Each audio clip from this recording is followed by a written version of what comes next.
आउज़ुबिल्लाहि मिनश्शैतानिर्रजीम बिस्मिल्लाहिर्रहमानिर्रहीम। अस्सलाम वालेकुम viewers, I am Zainab Arshad and welcome to my channel. Students, आज हम फाइनल टर्म के जो ज़ू 5 टर्म के लेक्चर्स हैं उनको डिस्कस करेंगे और टॉपिक जो हमारा स्टार्ट हो रहा है वो है पोल्ट्री फीडिंग 120 से। ठीक है, 120 है टॉपिक नंबर, तो आपने ये यहाँ से स्टार्ट करना है। तो चलो स्टार्ट करते हैं, लेकिन वीडियो स्टार्ट करने से पहले आपसे रिक्वेस्ट है कि चैनल को सब्सक्राइब कर लें ताकि आने वाली हर वीडियो का नोटिफिकेशन आप तक पहुंचता रहे। तो चलो स्टार्ट करते हैं। सबसे पहला है पोल्ट्री फीडिंग।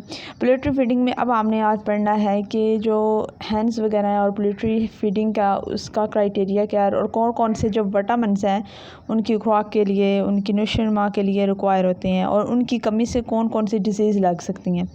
तो आपने जस्ट इसमें MCQ और शॉर्ट क्वेश्चन के लिए यही याद रखना है कि कौन सा विटामिन, ठीक है, किसकी ग्रोथ के लिए और किसकी नरिशमेंट के लिए, किसकी फॉर्मेशन के लिए ज़रूरी है और इसकी कमी से क्या डिजीज़ हो सकती हैं। तो यहाँ पर यह है विटामिन डी। सबसे पहले विटामिन डी जो होता है इसकी क्या ज़रूरत है, क्यों ये रिक्वायर है। Vitamin D is required for bone formation, egg production, ठीक है, हड्डी फॉर्मेशन के लिए यानी बोन बनाने के लिए, एग प्रोडक्शन के लिए और रिप्रोडक्शन के लिए, प्रिवेंशन ऑफ रिकट्स। जो रिकट्स है ये एक बीमारी है जो विटामिन डी की कमी की वजह से लगती है और इसमें जो पेल्विक रीजन होता है ऑर्गेनिज्म का या एनिमल का वो काम करना छोड़ देता है विटामिन डी की कमी की वजह से। तो इसकी प्रिवेंशन के लिए कि ये इसकी प्रिवेंशन के लिए भी विटामिन डी रिक्वायर होता है और वैसे नरिशमेंट के लिए भी विटामिन डी बहुत ज़रूरी है। नेक्स्ट है कि डेफिशिएंसी से जो सिम्टम्स है वो क्या है। पुअर ग्रोथ है, ठीक है, लेमनेस और रिकट्स, यानी कि ग्रोथ जो होगी वो बहुत ज़्यादा अच्छे से नहीं होगी और रिकट्स की बीमारी हो सकती है, सुस्ती हो सकती है और बुखार वगैरह जो कि हैंस जल्दी इनसे जो है उनकी डेथ भी हो जाती है। Poultry do not expose to sunlight, ration must supply vitamin D. अब वैसे तो हम ये कहते हैं ना कि विटामिन डी की कमी हो तो सूरज में बैठे तो विटामिन डी मिलता है कि रोशनी में बैठे तो। अब ये है कि हमारे अंदर तो मैकेनिज़्म है कि हमारे अंदर पहले से विटामिन डी होता है, सूरज की रोशनी उसे एक्टिव कर देती है, लेकिन जो पोल्ट्री है उनको हमने सनलाइट में एक्सपोज नहीं करना, उनको हमने एक्सटर्नल खुद सप्लाई देनी है विटामिन डी की, उनको सूरज की रोशनी से विटामिन डी प्रोवाइड नहीं करना। नेक्स्ट है विटामिन ई। विटामिन ई का भी आपने ऐसे ही शॉर्ट क्वेश्चन याद रखना है, ये कितनी अमाउंट में रिक्वायर है, इसके फ़ायदे क्या और इसकी कमी से कौन सी डिजीज़ और नुकसानात हो सकते हैं। विटामिन जो ई है in vegetable is not ready available as in oil concentrate, यानी जितना पोल्ट्री को चाहिए उतना ये पोल्ट्री की खुराक में मौजूद उसकी अमाउंट विटामिन ई की नहीं होती, ठीक है, जितनी उसको चाहिए यानी कम होती है। विटामिन ई जो है बेसिकली एडिशनल होता है टू प्रिवेंट एक बीमारी है जिसे कहते हैं इंसाइफ्लोमलेसिया, ठीक है, इंसाइफ्लोमलेसिया और क्रेजी डिजीज़। ये जो डिज़ीज़ है इसको रोकने के लिए, इससे प्रिवेंट होने के लिए विटामिन ई बहुत ज़्यादा ज़रूरी है। विटामिन ई की कमी होगी तो ये क्रेजी डिजीज़ होगी। ये कौन सी डिजीज़ है, इसमें बेसिकली जो इनका ब्रेन है वो सॉफ्ट हो जाता है, बिल्कुल सॉफ्टनिंग ऑफ ब्रेन इसको कहते हैं, ये चिक डिजीज़ है, इससे बचने के लिए विटामिन ई चाहिए। नेक्स्ट हमारे पास है विटामिन डी।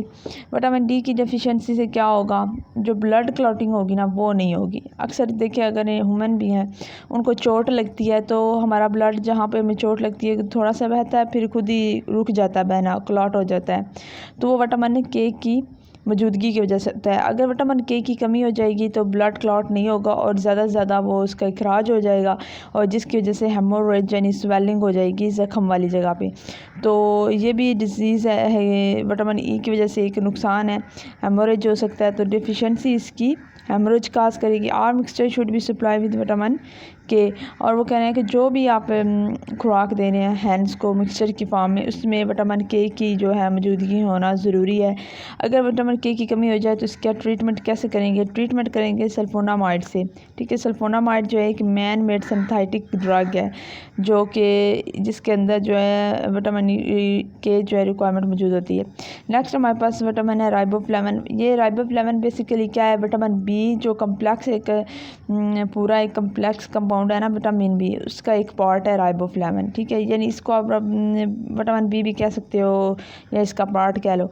अच्छा, राइबोफ्लेविन जो है ये बहुत ज़्यादा ज़रूरी होता है हैंस के लिए, पोल्ट्री के लिए। इसकी डेफिशिएंसी से क्या डिजीज़ हो सकती है, कर्ल्ड टू पैरालिसिस। ठीक है, जो टू होते हैं हैंड्स के, अगर आपको नज़र आ रहा हो यहाँ पे, ये इसके जो पाँव हैं, इसकी जो टूज़ हैं वो पैरालाइज हो गए हैं, काम करना छोड़ गए हैं। तो ये इसकी कमी से होता है, विटामिन B2 की कमी से, जिसे राइबोफ्लेविन कहते हैं। और दूसरी बीमारी हो सकती है ड्वार्फिज़म। अच्छा, ड्वार्फिज़म कौन सी बीमारी है? जिसमें एज जो काफ़ी हो जाए लेकिन ग्रोथ और साइज़ जो है ऑर्गेनिज्म का वो इंक्रीज़ ना हो। अगर हम चिकन्स में देखें तो dwarfism in chickens is an inherited conditions है ये। ठीक है, इनहेरिटेड बीमारी है जो कि पेरेंट्स से आगे ऑफस्प्रिंग में जाती है। Found in chickens consisting of a significant delayed growth जो होती है उसमें डिले हो जाता है। ठीक है, वो बहुत लेट होती है। Resulting in adult individuals with A distinct small size in comparison with normal specimens of same breed और पॉपुलेशन। यानी वो जो ड्वार्फिज़म का शिकार होगा ना हैंड्स या फिर एनिमल, वो अपनी पॉपुलेशन के दूसरे मेंबर से क्या होगा, स्मॉल इन साइज़ होगा। ठीक है, वो उसका नॉर्मल साइज़ नहीं होगा। तो डेफिशिएंसी ऑफ विटामिन B12 से क्या हो सकता है? टू पैरालिसिस हो सकती है, ड्वार्फिज़म हो सकती है। थर्ड है डीजनरेशन ऑफ नर्व ट्रंक्स। अब नर्व ट्रंक्स बेसिकली गैंग्लियन होते हैं, तो जब इनकी काम करना ये छोड़ दे, डीजनरेशन हो जाए, तब भी जो है सेंट्रल नर्वस सिस्टम पे इफेक्ट होता है। तो ये भी हो सकता है। नेक्स्ट है कि इसकी रिक्वायरमेंट कितनी है बॉयलर्स और ब्रीडर के लिए। जो बॉयलर्स हैं तो ब्रीडर के लिए अगर उनके वज़न के हिसाब से पर केजी के लिए हमें कितनी इनकी जो अमाउंट है वो देनी है, 4.4 मिलीग्राम जो है वो पर केजी जो ऑर्गेनिज्म का वेट है विटामिन B2 जो है वो रिक्वायर है। और लेयर्स जो होंगे उनके लिए 1 केजी के लिए 2.5 मिलीग्राम जो है ये विटामिन B2 जो है रिक्वायर है, या राइबोफ्लेविन आप इसे कह लें। नेक्स्ट हमारे पास है जितना थायामिन। थायामिन क्या होता है? Deficiency of thiamine nerve dogs nerve degeneration, convolution and heart abnormalities. Thiamine भी जो है ये भी विटामिन B की फॉर्म है, एक ऑर्गेनिक कंपाउंड है, इसलिए भी आप विटामिन B कह सकते हैं। थायामिन जो है ये भी नर्व डिजनरेशन करता है, मिर्गी जैसे जो सिचुएशन होती है, कन्वोल्यूशन वो अक्कर हो सकती है। और हार्ट की जो एबनॉर्मलिटीज़ है ना, कि वो नॉर्मली जो है फंक्शन नहीं करता या नॉर्मली ग्रो नहीं होता, बन नहीं पाता, वो भी इसकी वजह से हो सकती है। नेक्स्ट हमारा टॉपिक है 121। इसमें हम देख सकते हैं नेक्स्ट है नायासिन और विटामिन B। नायासिन भी जो है ये भी विटामिन B2 की जो है यही कह लें उसकी फॉर्म है। इसमें अगर आप देखें deficiency of नायासिन, inflammation of tongue and mouth cavity. ठीक है, इसमें आप ये समझ लें कि जो होती है ना उसकी जो ज़ुबान होती है और पूरा जो अंदर वाला माउथ वाला हिस्सा है और उसकी जो कैविटी है, ठीक है, वो क्या हो जाती है, इन्फ्लेमेशन उसकी हो जाती है, उसका इन्फेक्शन होगा और वो क्या हो जाएगी, उसके अंदर सोजिश हो जाएगी, इन्फ्लेमेशन हो जाएगी। और इसको हम बोलते हैं ब्लैक टंग भी। यंग चिक जो होगा उसको कितनी चाहिए? रिक्वायर्ड मोर नायासिन दैन अडल्ट। जो यंग चिक है, जो अभी ग्रोथ में है, जिसकी भी ग्रोथ कंप्लीट नहीं हुई, उससे ज़्यादा इसकी ज़रूरत होती है as compare to adult due to lacks bacterial action है सिंथेसिस। नेक्स्ट हमारे पास विटामिन B12 आ जाता है। इसके भी सेम वही फंक्शन है जो विटामिन B2 के। Animals proteins are good sources of vitamin B12। जो हम एनिमल्स की प्रोटीन्स खाते हैं, हम ह्यूमन्स भी, हमें भी विटामिन B12 इतनी रिक्वायरमेंट होती है। तो जो एनिमल सोर्स होते हैं वो बेसिकली किसका सोर्स है? B12 का। और डेफिशिएंसी हो जो विटामिन B12 की से इरिटेबिलिटी, पुअर फीदरिंग एंड पुअर हैचबिलिटी। ठीक है, उनके जो फीदर्स हैं वो सही डेवलप नहीं होंगे, इरिटेबिलिटी होगी, ठीक है, उन्हें इरिटेशन होगी, पुअर हैचबिलिटी, और उन्हें एग्स हैच करने में भी डिफ़िकल्टी आएगी। जैसे यहाँ पर अगर आप इसके फीदर देखें तो बिल्कुल झड़े हुए हैं, इस हैन के पुअर फीदरिंग है, यानी फीदर्स ग्रो नहीं करते। ये विटामिन B12 की कमी की है। तो ये भी आपने शॉर्ट क्वेश्चन में याद रखना कि कौन कौन सी जो डिजीज़ है वो विटामिन B12 से नुकसानात और प्रॉब्लम्स हो सकती हैं। फीडिंग स्पेस क्या होनी चाहिए? 1 inch feeder space chick for 2 weeks age and 2 inch after that. अगर एक हमारे पास चिक्स है, उसकी एज कितनी है? अभी सिर्फ 2 हफ्ते हैं, उसको कितनी जगह चाहिए जहाँ पर वो बैठ के खाना खा सके?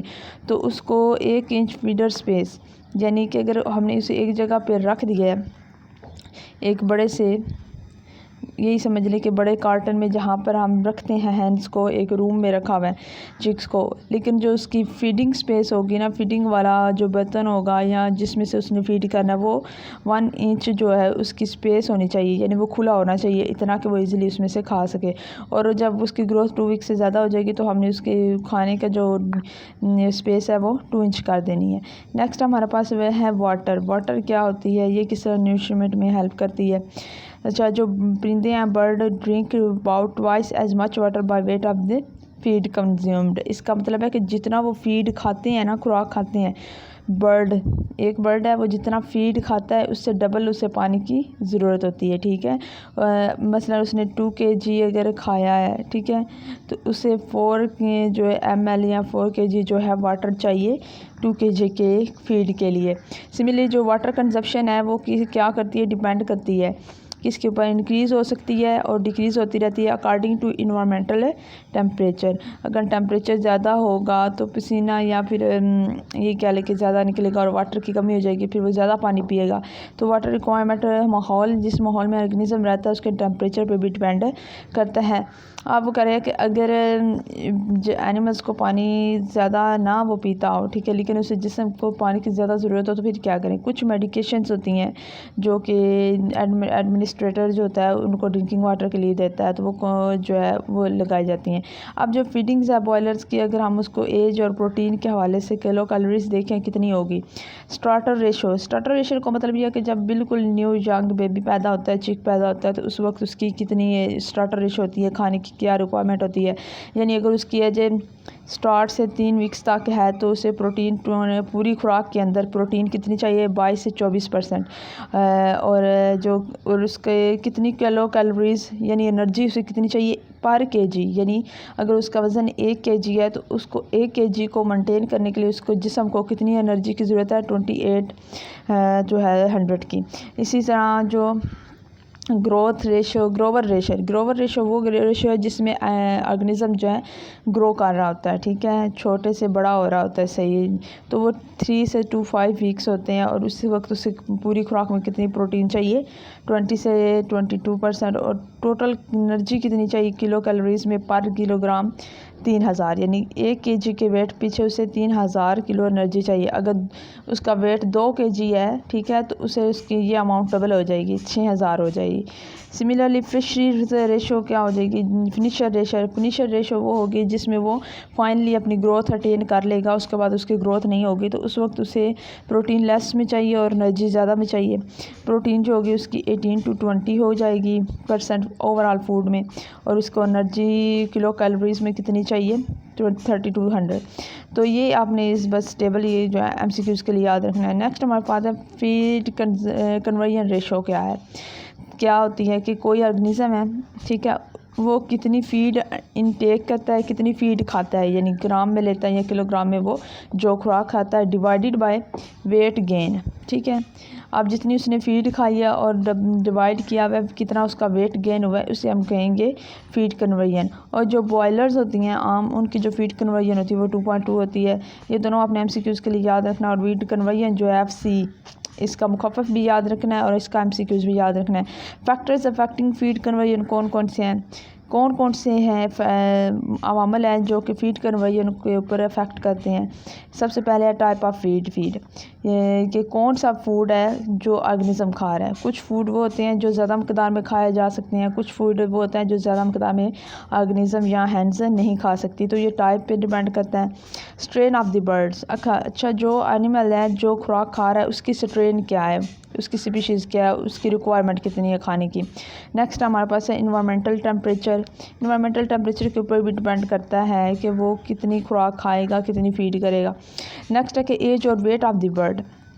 छोटी जैसे हमने ऊपर देखी है, जो ग्रोवर होते हैं उनकी एज के मुताबिक जो 3 से 5 वीक्स के दरमियान होते हैं, उनकी एज के मुताबिक उन्हें प्रोटीन ज़्यादा चाहिए, लेकिन जो बिल्कुल जिनकी ग्रोथ हो चुकी होती है उनकी प्रोटीन कम चाहिए। तो ये एज और ग्रो के मुताबिक उनकी एनर्जी और उनकी जो ये रिक्वायरमेंट है प्रोटीन की वो चेंज होती रहती है। नेक्स्ट है डिजीज़ और कंटामिनेशन होता है खुराक में कोई कंटामिनेट हो जाए, खुराक साफ़ ना रहे और उससे डिजीज़ हो जाए या कोई इन्फेक्शन हो जाए, तो ऑर्गेनिज़म की जो खुराक है वो चेंज हो जाएगी, उसकी फीडिंग की सलाहियत भी चेंज हो जाएगी डिजीज़ से।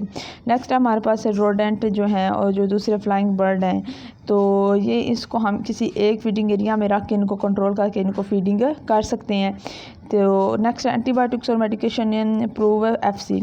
अब वो कहते हैं कि जो फीड कन्वर्जन रेशो है ये जितनी अच्छी होगी उतनी ऑर्गेनिज़म की हेल्थ अच्छी होगी। तो FC को इम्प्रूव करने के लिए हम क्या किया, आर्टिफिशियल जो एंटीबायोटिक्स होती हैं और कुछ अदर मेडिसिन जो है वो यूज़ करके फीड कन्वर्जन बेहतर कर सकते हैं। Debeaking and size of baby chicks. Debeaking का भी बहुत असर होता है, ये हमने लास्ट वीडियो में पढ़ा था क्या होती है। और बेबी चिक्स का साइज़ कितना बड़ा है, साइज़ के ऊपर भी डिपेंड करता है वो कितनी फीड लेगा। नेक्स्ट है कि फीड वेस्टेज।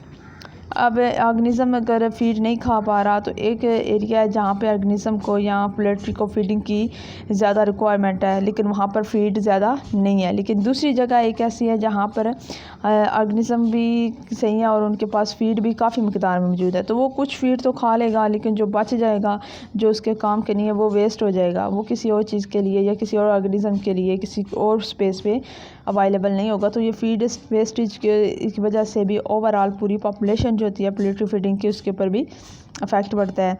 नेक्स्ट है फॉर्म ऑफ फीड। अब फीड की फॉर्म क्या है कि उसे आप दानों की शक्ल में, ग्रेन्युलर्स की शक्ल में देते हैं या पाउडर की शक्ल में देते हैं या उसको वाटर मिक्स करके देते हैं या किसी सोल्यूशन की फॉर्म में देते हैं। तो फॉर्म ऑफ फीड भी जो है उसके ऊपर भी डिपेंड करता है वो कितनी इजीली डाइजेस्टेबल है। तो आज की वीडियो में 3 टॉपिक्स मैंने आपके डिस्कस करी है। इसके मुतालिक आपका कोई शॉर्ट क्वेश्चन हो, कुछ भी क्वेश्चन पूछना चाहते हो तो आप जो है कमेंट में पूछ सकते हैं।